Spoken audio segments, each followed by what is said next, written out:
मराठी भावगीतांचा सुवर्णकाळ ज्या कवींनी घडवला त्यामध्ये सुधीर फडके अर्थात बाबूजी यांचं नाव अग्रक्रमाने घ्यावं लागतं. रात्रीच्या शांत आकाशात चमचमणारा चंद्र कधी प्रेमाची साक्ष देतो तर कधी आठवणींचा साक्षीदार बनतो. यानंतर अर्थातच चंद्राच्या शीतलतेचं आणि सुंदर असं वातावरणात घेऊन जाणारं सुंदर असं गीत आपल्यासमोर घेऊन येत आहेत.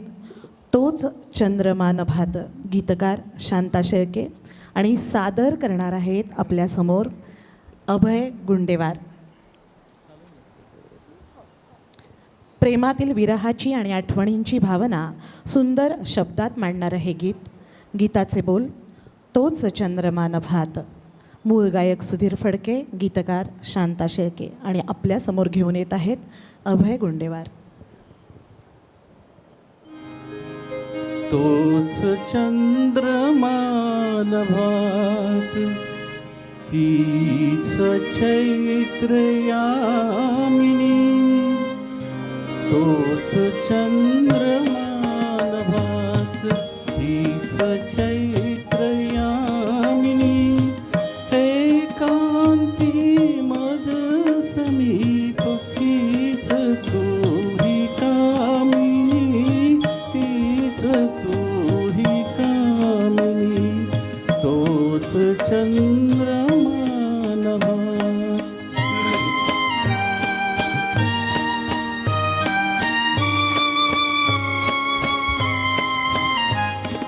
नीरवता ती तशीच धुंद तेच चांदणे.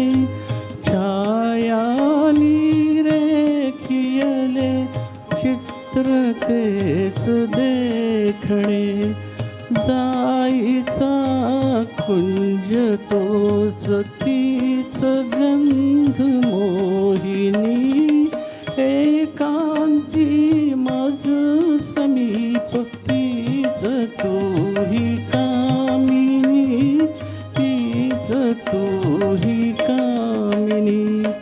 तोच चंद्रमा नभात.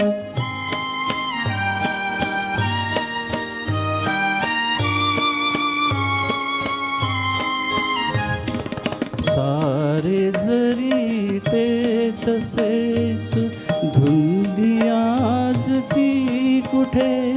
मीही तोच तीच तूही प्रीती आज ती कुठे.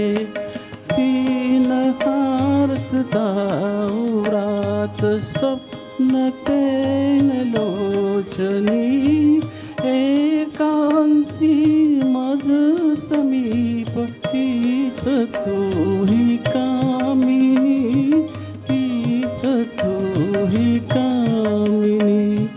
तोच चंद्रमा नभात.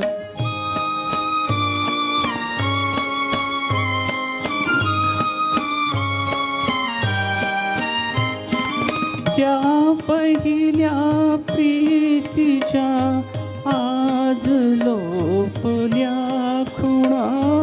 वाळल्या फुलात व्यर्थ गंध शोधतो पुन्हा. गीत येन ते जुळून भंगल्या सुरातुनी. एकांती मज समीप तीच तोही कामिनी. तीच तोही कामिनी. तोच चंद्रमा नभात. अप्रतिम, केवळ अप्रतिम सादरीकरण. आयुष्यभर गोळ्या औषधं यांच्यामध्ये असलेले अभय काका कधी समजलं असतं का हो? स्वरचैतन्याचा आजचा कार्यक्रम जर पाहिला नसता तर काका एवढे सुंदर गातात आणि तोच चंद्रमा नभात इतका सुंदर आमच्या समोर सादर झाला असता का? एकदा जोरदार टाळ्या अभय काका गुंडेवार यांच्यासाठी. कायम आम्ही पाहिले गोळ्या औषधं देताना अत्यंत नम्रतेने अत्यंत एकनिष्ठेने आपलं काम करणारे गुंडेवार फॅमिलीचे सगळ्यांनी डॉक्टरांनी औषधं द्यायची आणि त्यांनी अगदी इमाने इतबारे सगळ्यांना गोळ्या औषधं द्यायची.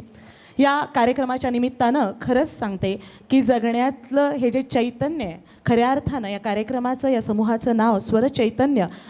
जवळजवळ 72 ते 75 एक्झॅक्ट सांगता येत नाही, 74 वय असणारे अभय काका आज या कार्यक्रमामध्ये तोच चंद्रमान भात हे गातात आणि आम्हाला तीच सुंदर तारुण्याची आणि चैतन्याची अनुभूती देतात. मला वाटतं हेच या कार्यक्रमाचं यश आहे. या कार्यक्रमासाठी आणि काकांसाठी पुन्हा एकदा जोरदार टाळ्या होऊन जाऊ देत.